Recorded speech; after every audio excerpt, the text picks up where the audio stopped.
안녕하세요. 저는 30대 중반의 남성으로 서울에서 온라인 마케팅 업체를 운영하고 있습니다. 마음을 나눠주고 돕는 것이 중요하다는 생각을 하게 된 사연을 공유하려고 합니다. 부모님은 대기업 부정인 아버지와 화장품 매장을 운영하는 엄마를 가지고 있어서 어릴 적에는 부채 없이 풍족하게 살아왔습니다. 부동산 대신 주식이나 펀드와 같은 현금성 자산을 많이 가지고 있어서 아버지는 주변 사람들에게 부자로 알려져 있었습니다. 아버지는 돈을 벌어들이는 것뿐만 아니라 주변 사람들을 돕는 것을 좋아하셨고, 저도 그 모습을 배웠습니다. 돈을 벌어들이는 것도 중요하지만 그 돈을 올바르게 쓰는 법을 배워야 한다는 것을 깨달았습니다. 부자란 돈의 노예가 되는 사람이 아니라 돈을 통해 주변을 돕고 나누는 사람이 되어야 한다고 생각합니다. 감사합니다. 너 능력을 발휘하면 안 돼. 나의 가족은 매년 휴가철마다 해외의 유명 관광지로 장기간 여행했어요. 남들이 일생의 꿈으로 여기는 크루즈 여행도 여러 번 했어요. 우와, 엄마, 저기 돌고래가 보이죠? 그래, 개 주위를 계속 맴도는군요. 올해 그들이 반겨주는 것 같아. 사진 찍어줘. 호화로운 크루즈선을 타고 유유히 태평양을 가로지르며 돌고래들과 인사를 하던 기억이 아직도 선명하게 남아있어요. 우리 이번 겨울 어디로 갈까요? 따뜻한 남아메리카로 가볼까요? 해외로 많이 다녀봤지만 난 스키 타고 싶어요. 그럼 강원도에 콘도를 빌려놓을 테니까 방학 동안 친구들을 데리고 가서 마음껏 놀아라. 어릴 때는 해외로 다녔지만 고등학생이 되면서 스키에 빠지게 됐고 겨울방학을 기다렸어요. 여름에는 경치가 좋은 곳으로 캠핑을 했죠. 어렸을 때는 모두가 풍족하게 살고 있는 줄로만 알았는데 고등학교를 다니며 돈이 없는 사람도 있다는 걸 알게 됐어요. 고등학교 반 친구 중에 외톨이처럼 잘 어울리지 못하는 친구가 있었어요. 몸에서 냄새가 나서 모두가 가까이 하기를 꺼렸지만 새 학기가 시작하면서 그 친구가 제 짝이 됐어요. 내가 냄새가 나서 싫었지만 그래도 함께 했죠. 학용품이 없어서 내가 빌려줬으며 다른 친구들도 상처해주지 않아서 그 친구는 자신이 없고 위축된 모습이었다. 너 공책 없나 보다. 필요하면 말해. 연필이나 공책 빌려줄 테니까. 라며 나한테 말했지만 친구는 힐끗도 웃지 않고 말을 하지 않았다. 어느 날 교무실 청소를 하고 있는데 그 친구가 담임 선생님과 함께 들어왔다. 돈 내라고 몇 번이나 말했잖아. 응, 너 선생님 말이 아무것도 아니야?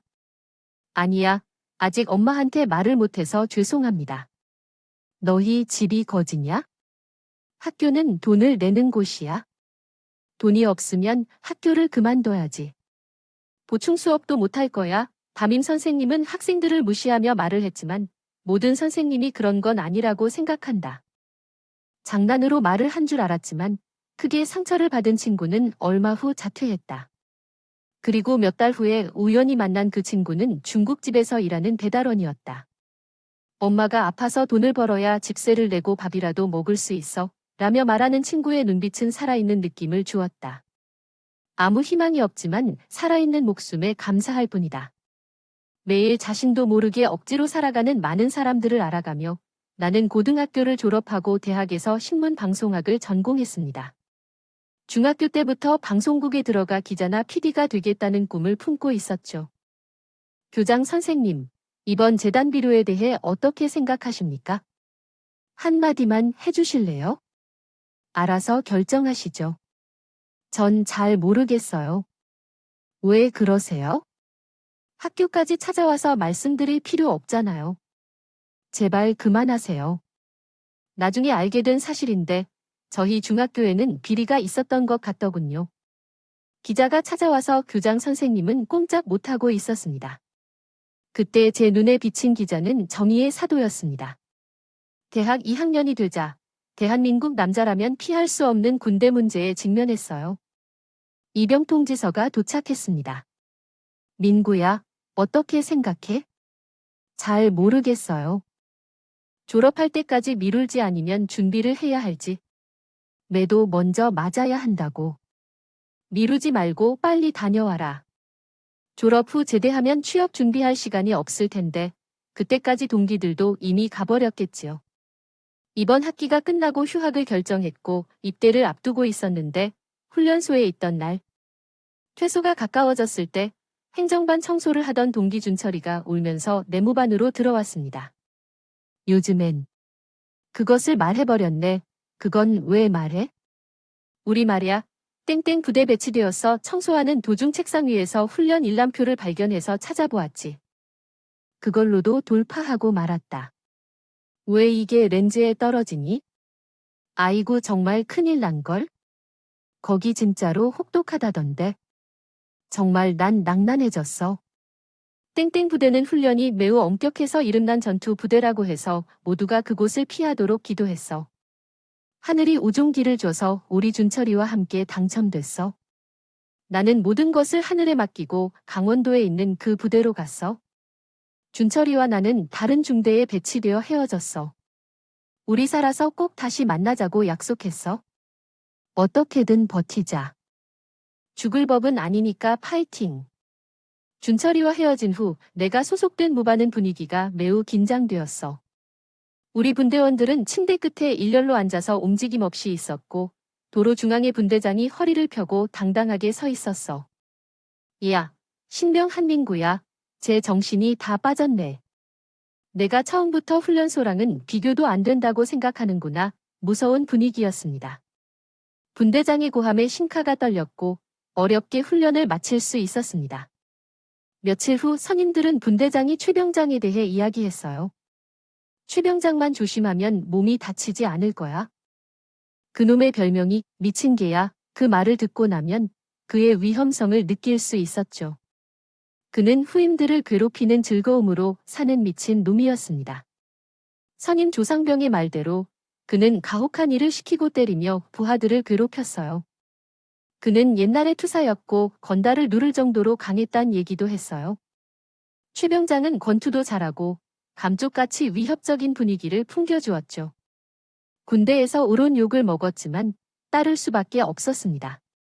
최병장에게는 새내기 복합이었죠. 한민구야, 넌 인간 샌드백이야. 움직이거나 피하려 하지 마. 널 여기에 묻어버릴 테니까. 말하는 그의 말대로 우리는 휴식 시간엔 세우고 동무톡톡을 맞으며 쇄도 복싱 연습을 했습니다.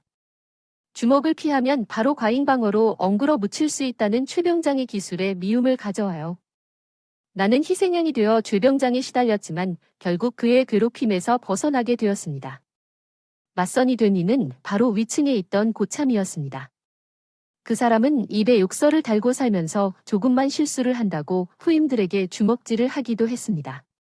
사병들 간의 가혹행위는 금지되어 있었지만 엄격하게 통제되지는 않았습니다. 장교들도 가끔은 알지 못하는 척하며 때에 따라는 선임들에게 공기를 잡으라고 때리기도 했습니다. 특히 점호 시간은 정말 지옥이었습니다. 오늘도 수고했어요. 내일은 야외 훈련이 있으니 편하게 쉬세요. 선임 만세를 외치며 보안부대를 나가면 최병장이 하나하나를 신문하기 시작했습니다. 조상병들이 나와서 무슨 활동을 하고 있었는지 모를 줄 알았지만 최병장은 그들의 행동을 주시했습니다. 한민구, 넌 이등병이 하는 짓거리가 말년병장처럼 보인다. 내가 지시하면 발바닥에 땀 흘릴 때까지 빨리빨리 일해라. 군대 생활에서는 피할 수 없는 고통을 차분히 견디라는 말처럼 모두 묵묵히 견뎠습니다. 모두가 사연을 갖고 있었지만 그 중에는 정말 특이한 사람이 있었습니다. 최 박사는 대단한 1등병이었습니다. 미친 듯한 최병장조차 최 박사를 존중하고 존댓말을 사용했어요. 최병장뿐만 아니라 중대장조차 최 박사에게 반말을 사용하지 않았습니다. 이 모든 것에는 이유가 있었습니다. 일단 최 박사는 35살이었으며 군대에 온 사병으로서도 상당한 나이였습니다. 하지만 그는 모든 작업과 훈련에 열을 올렸습니다. 대학원을 마치고 미국에서 박사학위를 받고 교수로 일하다가 귀국한 경험이 있었는데 그 시절에는 군인으로서도 최대한의 노력을 기울였습니다. 장교들도 최 박사를 존중하며 대우했는데 그는 장교들의 배려 속에 여름에는 시원하고 겨울에는 따뜻한 행정반에서 열심히 업무를 수행했습니다. 어느 더운 여름날 훈련을 받아 지쳐 내무반에 들어온 최 박사에게 한 병장이 시원한 콜라를 선물했지만 최 박사는 딱딱한 표정으로 말했습니다. 너희가 이렇게 힘들게 뛰냐? 내가 시원한 콜라라도 싸주마. PX에서 콜라를 마시며 앞에 앉아 계시는 최 박사에게 궁금한 점이 있어 물어봤습니다. 박사님, 미국에서 공부하셨다고 들었는데 맞나요? 네, 한국에서는 응용수학 박사학위를 받았고 미국에서는 기계공학 박사학위를 받았어요. 그렇다면 국적을 포기하고 미국 시민권을 받으셨나요? 네, 그렇습니다. 그런데 큰 꿈이 있어서 귀국하게 되었고 군대 때문에 미국 시민으로 남을 생각은 없었어요. 그러면 박사님의 꿈은 무엇인가요? 아직은 말하기에는 이른 것 같아요. 언젠가 나의 꿈이 현실로 이루어질 것이고 새로운 세계가 펼쳐질 거라고요. 어딘가에서 보통 사람들과는 다른 차원에서 생각하고 있는 느낌을 받았습니다. 6개월간의 힘든 훈련과 최병장의 감시 속에서 시간이 흘러도 후임이 들어오지 않았지만 결국 일병이 되고 기다리던 후임을 만나게 되었습니다. 정말 죄송합니다. 이병준호가 요청하신 내용은 내가 진심으로 살펴볼게요. 오, 이 신병, 너 왜 들어왔냐? 컴퓨터공학과 다녔습니다. 거기 공부벌레들만 가는 대학이라 안 좋다고 생각하는걸요? 그래도 너 얼굴은 어르신 같은데 머리 결코 안 나쁘네. 아, 근데 느낌대로 검은 안경을 쓰고 있는데 어딘가 이상하네. 맞아. 제법 몸을 움직이는 것에 서툴러서 반응 속도 느리기도 하고 실수가 많이 나타나네.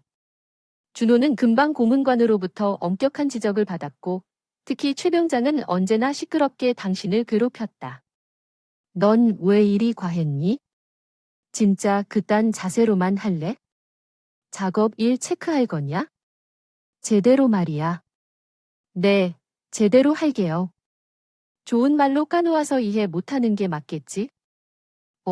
차려, 차려. 최 병장은 준호를 인간 샌드백 삼아서 고양이가 쥐를 쫓듯이 했다. 호되게 혼나는 중에도 최 병장은 안아주고 위로해줬다. 얼마나 버티기만 하면 3개월 안에 끝날 거야. 3개월 동안 최 병장의 정신 야간까지 남은 시간이었어. 준호는 최 병장에게 심심한 역할을 수용하며 도와줬지만 불똥이 튈까봐 다른 동료들은 모른 채 했어. 벌써 내가 편해질 거라고 위기에 빠진 후임이 모르게 하기 힘들었다. 그럼 경험하지 못한 일이었어 준호야. 전투를 실전처럼 연습하면 광명이 보이지 않아. 잘 봐. 약만 많이 바르는 것만으로는 되지 않아. 세상에는 모든 것에는 요령이 필요해. 군대도 마찬가지야. 요령을 배우는 것이 중요해. 이렇게 손목을 스냅하는 것이 중요해. 앞으로는 선임들이 가르쳐준 대로 열심히 할 거야. 훈련 후에 총기분의 청소법도 가르쳐주고 최 병장의 기분을 이해하는 방법도 가르쳐줄 거야. 그러면 친해지겠지. 준호는 나를 믿고 열심히 따랐고 선임들 몰래 PX에서 컵라면을 사줄 정도로 친해졌어. 몇 달이 지나면 사적인 대화도 나누며 편안한 사이가 되었어. 부모님은 중학교만 졸업한 어려운 환경에서 자랐어. 아버지가 사고로 사망하고 엄마는 혼자서 힘들게 살아가셨어.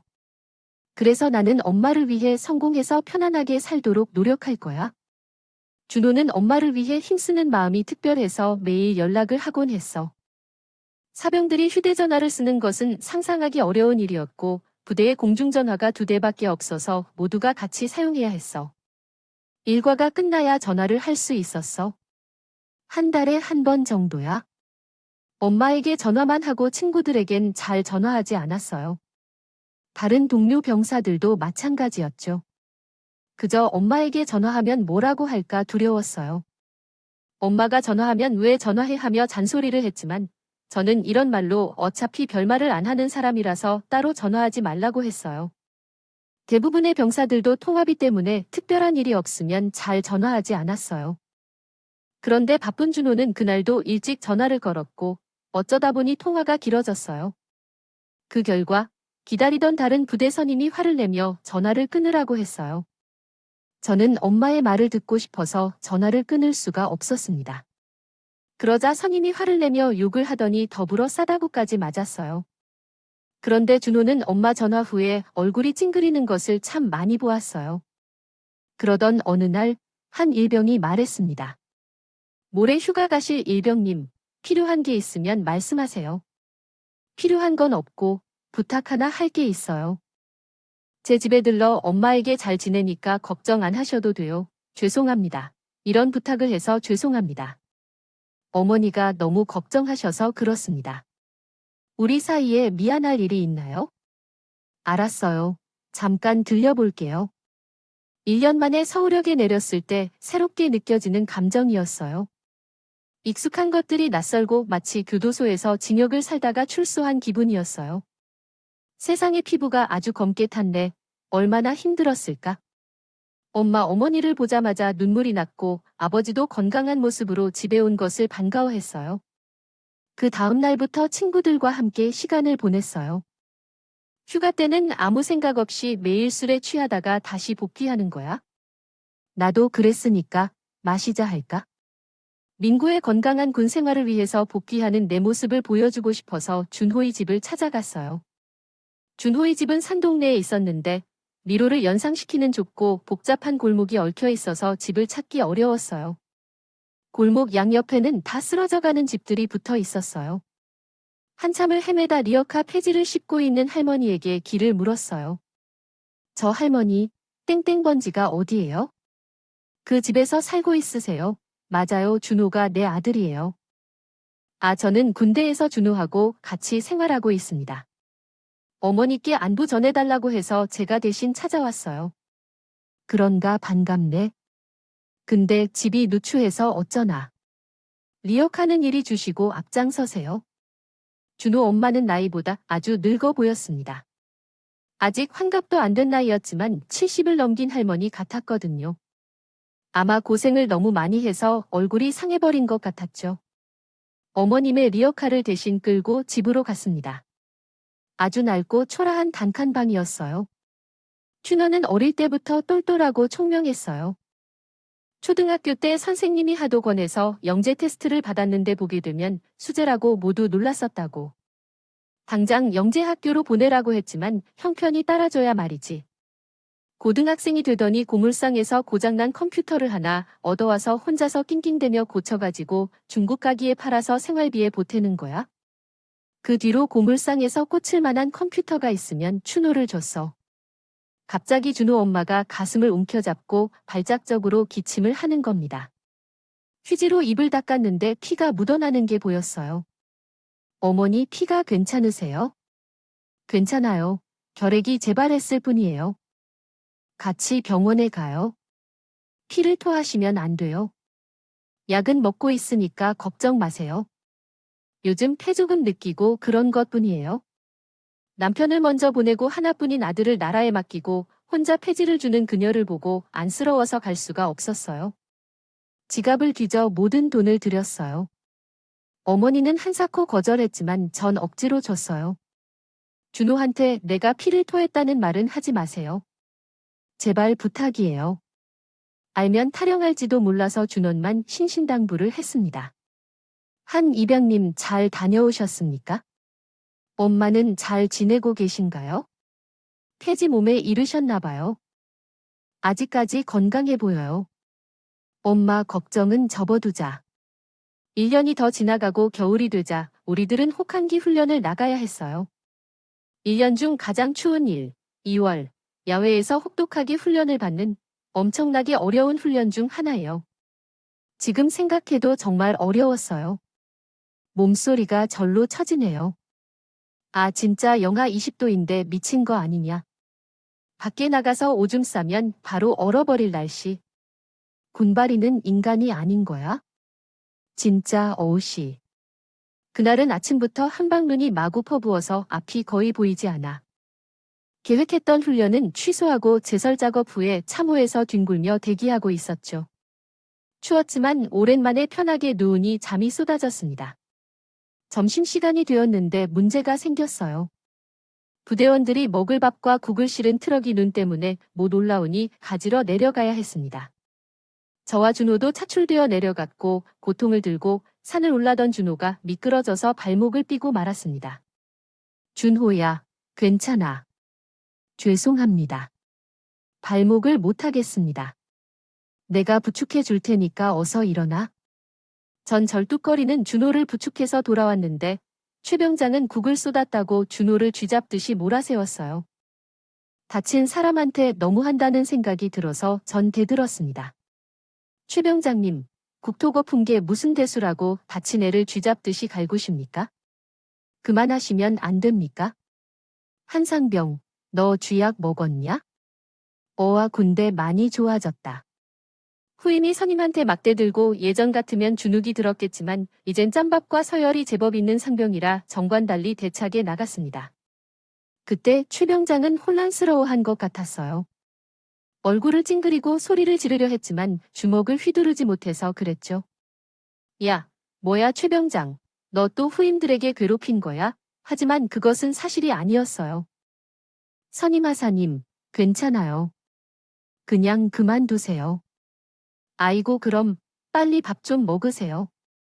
훈련 받아야 할 게 있잖아. 그때 선임 만세가 등장하자 최 병장은 민망해진 것 같았어요. 훈련이 끝난 후 몇 일 뒤, 준호와 최 박사는 한 달간 군단 본부로 파견되었어요. 이에 대해 모두가 의아해했죠. 더 놀라운 건 복귀한 준호가 포상 휴가를 받았다는 것이었어요. 어떤 짓을 했길래 포상 휴가를 받은 거야? 컴퓨터 프로그램을 조금 작업했어요. 아, 그래? 그건 잘 됐네. 오면 좋은 잡지를 가져왔어. 준호는 엄마를 만나고 싶어서 휴가를 떠났지만 일주일 후에 돌아온 준호의 표정은 온통 울림이었어요. 그가 혼자 울고 있는 것을 보던 중 그에게 다가가 물었어요. 왜 우니? 집에서 무슨 일이 생겼어? 어머니가 아프다고 해서 병원에 데려갔는데 결핵을 발견했다는데요. 폐암으로 진단을 받았다는 소식을 들었습니다. 의사가 빨리 수술을 해야 한다고 하더군요.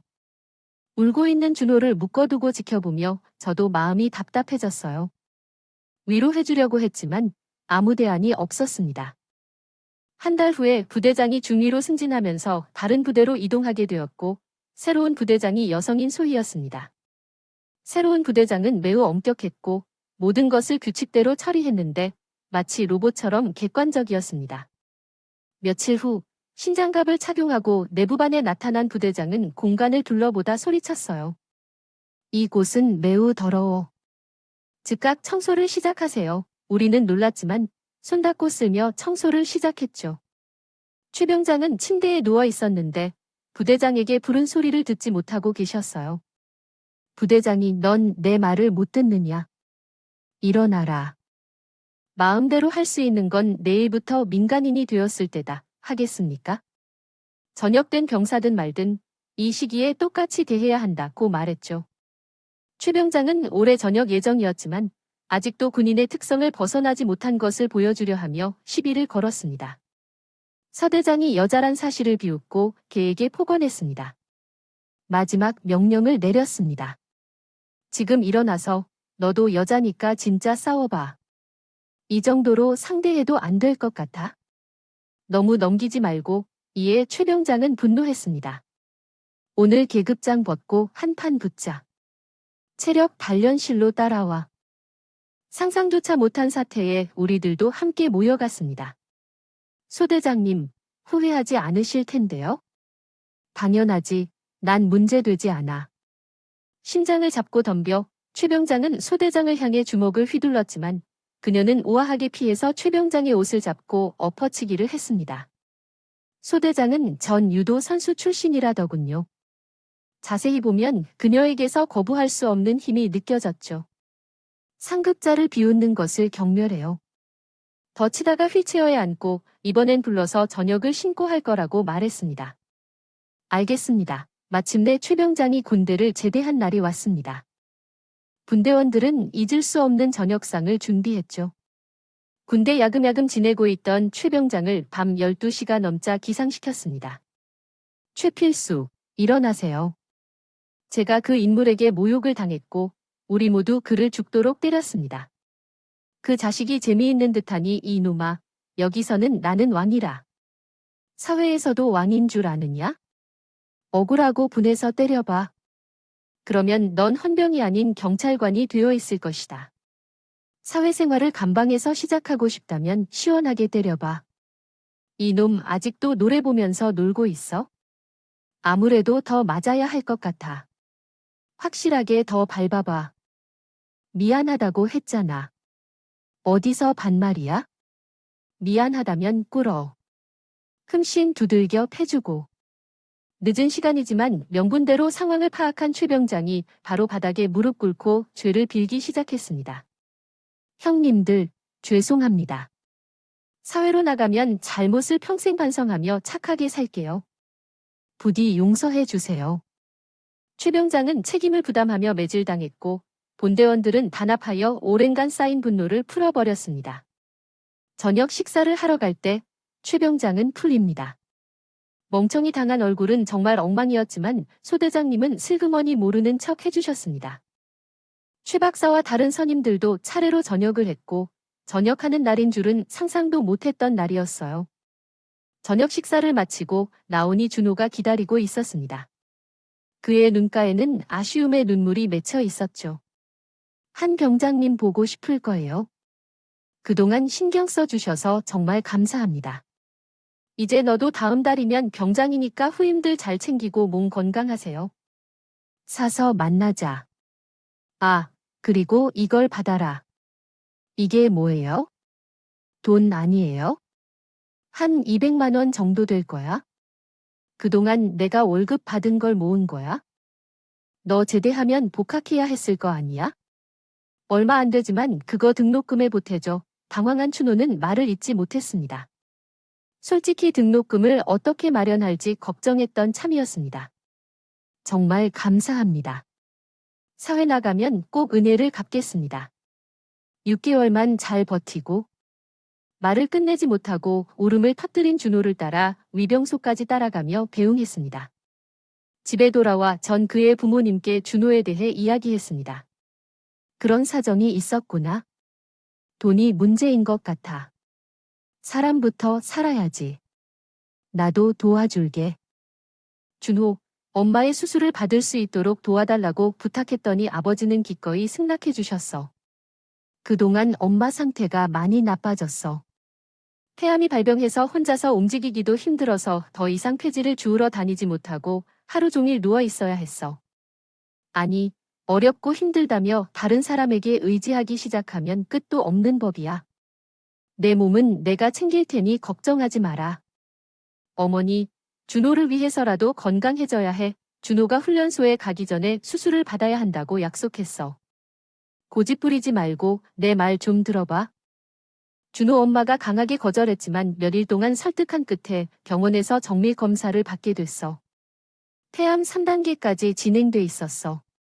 많이 늦어서 힘든 수술이 될 텐데 희망을 가져서 한번 시도해봐. 6시간 이상 걸리는 대수술이 성공적으로 끝나고 준호 엄마는 빨리 건강을 회복했어. 항암 치료라는 막다른 과정을 극복해야 했지만 준호 엄마는 잘 이겨내었어. 큰 걱정도 사라졌으니 방송국 PD가 되기 위해 준비를 해 시험을 봤지만 떨어졌어. 다시 도전할 수도 있었지만 깨끗하게 포기하고 광고 대행사에 취직했다. 회사 홍보와 마케팅을 담당하고 있어. 일이었는데 제 적성에 잘 맞았어요. 하는 일이 재미가 있어서 회사에서 능력을 인정받고 빠르게 승진해서 6년 만에 최연소 과장이 되었습니다. 축하도 능력 있는 친구가 과장으로 진급했는데 선물을 주어야 하니까 졸라서 술을 사게 되었어요. 뜬금없이 선물을 주겠다고 하더니 누군가에게 전화를 걸었어요. 잠시 후에 베이지색 원피스를 입은 매력적인 여성이 웃으며 다가왔습니다. 혜정아, 일전에 좋은 사람 있으면 소개해 달라고 했지. 바로 이 남자야. 갑자기라면 어떡해. 그녀는 저를 보더니 얼굴이 빨개졌습니다. 황당한 건 저도 마찬가지였어요. 이제 나는 빠질 테니까 둘이서 잘해봐. 졸지에 술집에서 소개팅을 하게 된 거죠. 처음부터 그녀가 마음에 들었어요. 외모에서 풍기는 청순한 느낌이 좋았고 하는 일이 의상 디자이너라고 했습니다. 그래서 옷차림이며 행동이 세련된 여성이었습니다. 오늘 즐거웠어요. 혹시 이번 주말에 시간 괜찮으시면 같이 드라이브 하러 갈래요? 좋아요. 그녀도 제가 마음에 드는지 애프터 신청을 흔쾌히 받아주었죠. 그리고 그 뒤로 6개월간 연애를 했고 약혼을 하게 되었습니다. 모든 게 술술 풀리던 저희 집의 아버지. 친구가 찾아와서 어려운 상황을 설명했습니다. 그 친구는 5년 만에 다시 나타나서 급히 자신을 구해달라고 부탁했습니다. 그 친구는 대형 공장을 운영하고 있는데 불운한 상황으로 자금이 부족하다고 했어요. 은행에서 대출을 받으려고 했지만 보증인이 필요하다는 조건이 있었습니다. 아버지는 자신의 아내의 화장품 매장을 담보로 제시하기로 결정했습니다. 이에 대해 엄마는 아버지를 설득하려 했지만 실패했고 마침내 필요한 서류를 제출했습니다. 아버지는 자신이 책임질 것을 말하고 그 친구의 부탁을 받아들였습니다. 다행히도 대출을 받은 친구의 공장은 아버지의 도움으로 위기를 극복하고 자금 상황도 좋아졌다고 합니다. 전액 상환해도 괜찮으니 너 걱정하지 말아요. 아, 도와줘서 정말 고마워. 친구의 전화를 받은 아버지는 안심했고 나도 그렇게 끝나는 줄 알았습니다. 그러나 생각도 못한 일이 벌어졌어요. 보름 후 친구가 갑작스럽게 세상을 떠났다는 소식을 듣고 충격받았습니다. 건강한 친구가 갑자기 떠난 것을 듣고 충격이었죠. 아버지는 넋을 잃었지만 정신을 차리고 장례식장에 가서 친구의 아들을 만났습니다. 아버지한테서 빌린 돈이 있다는 얘기가 있어요. 친구의 아들은 모르겠다며 발을 돌리려 했어요. 그러나 얼마 지나지 않아 은행 직원들이 나타났다고 해요. 20억 원을 상환해야 합니다. 알고 계셨나요? 몰라요.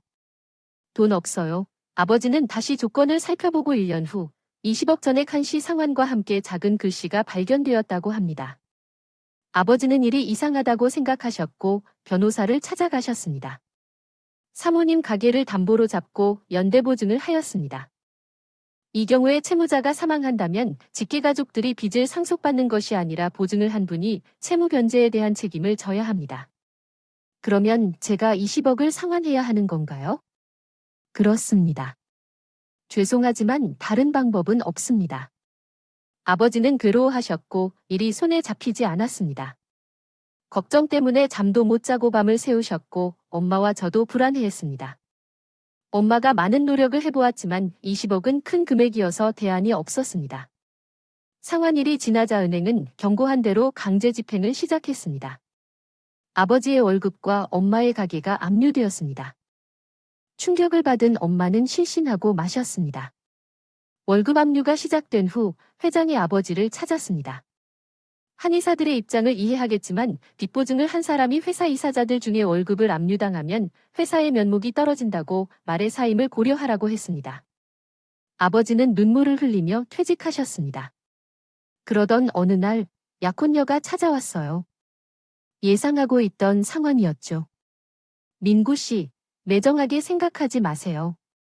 전 망한 집안의 며느리로 들어갈 생각은 전혀 없어요. 여자라면 누구든 그럴 거예요. 미안하지만 우리 파혼합시다. 집과 가진 재산 전부 압류당했는데도 여전히 1억이 넘는 빚이 남아 있었어요. 아버지는 마침나게 친구의 아들을 찾아갔습니다. 공장은 아들이 물려받아서 운용하고 있었는데 도와줄 수 없다는 이유로 우리를 매몰차게 내쫓았어요. 아버지는 돌아가셨고 난 아무 관련이 없는 제3자예요. 앞으로 오시지 않았으면 좋겠어요. 여보게 조금이라도 도와줘. 길거리에 나 앉을 판이야.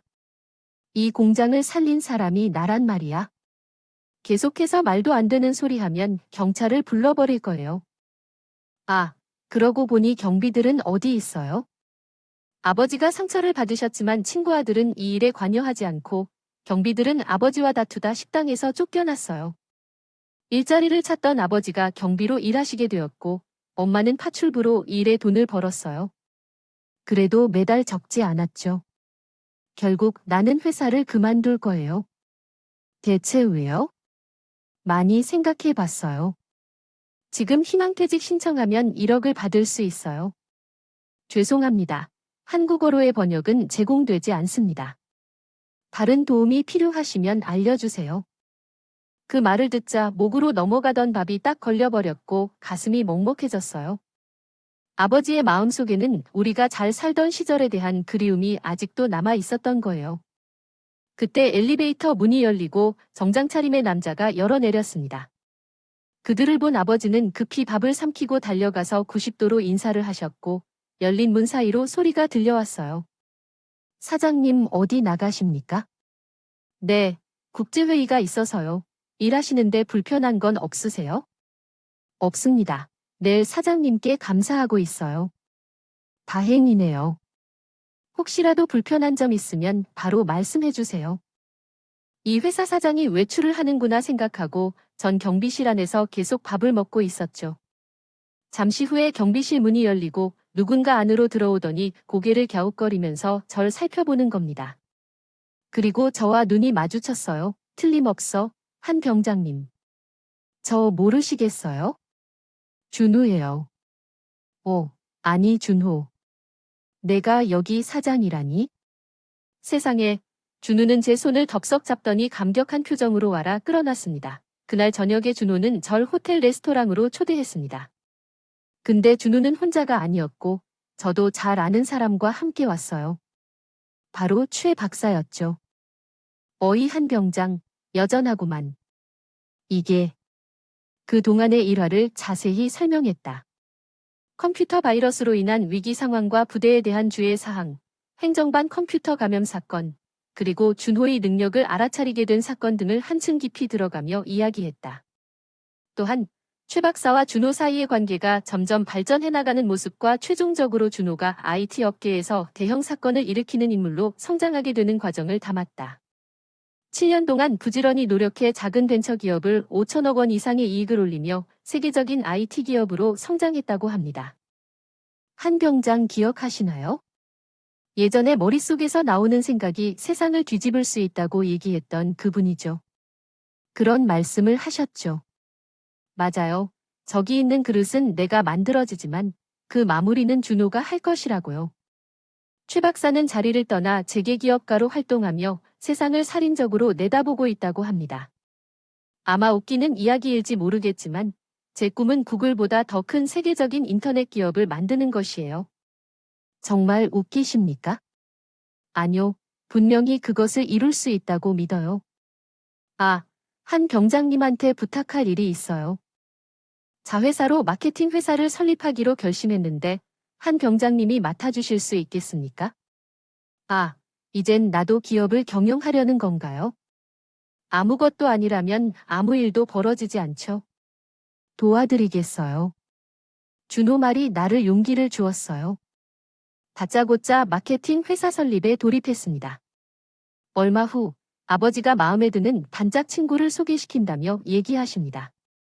화장실 변기 막혀서 늦었다며 손님을 반기던데 아니, 누구세요? 민구 씨 아니겠죠? 라며 놀라자 반가이 손을 흔들며 다가오던 사람은 준호 어머니였습니다. 그녀를 만난 순간 그녀도 감격에 빠져 손을 잡으며 눈물을 흘리면서 나를 안아줬어요. 덕분에 건강해졌어요. 너의 덕분에 살아남았어요. 건강해지신 모습 정말 기쁘네요. 그런데 어머니 사장님의 아들인데 왜 청소 일을 하는 거예요? 이제 여유롭게 편안하게 즐기세요. 그동안 수고 많이 하셨는데요. 고생한 만큼 즐기세요.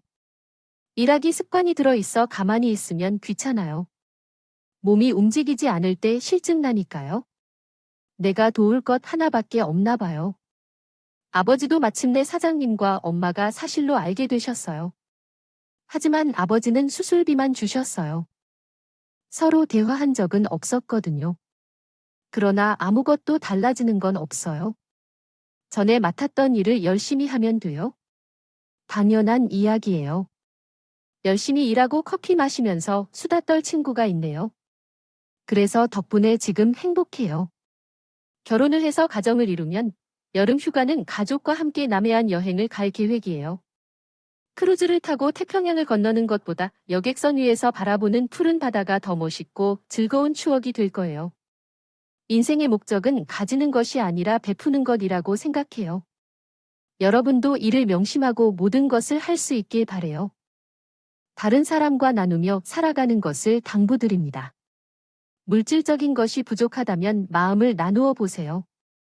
아마도 가장 행복한 사람은 더 많이 베풀 수 있는 사람일 것이며 받는 것보다 주는 것이 더 기쁨을 선사해 줄 것입니다.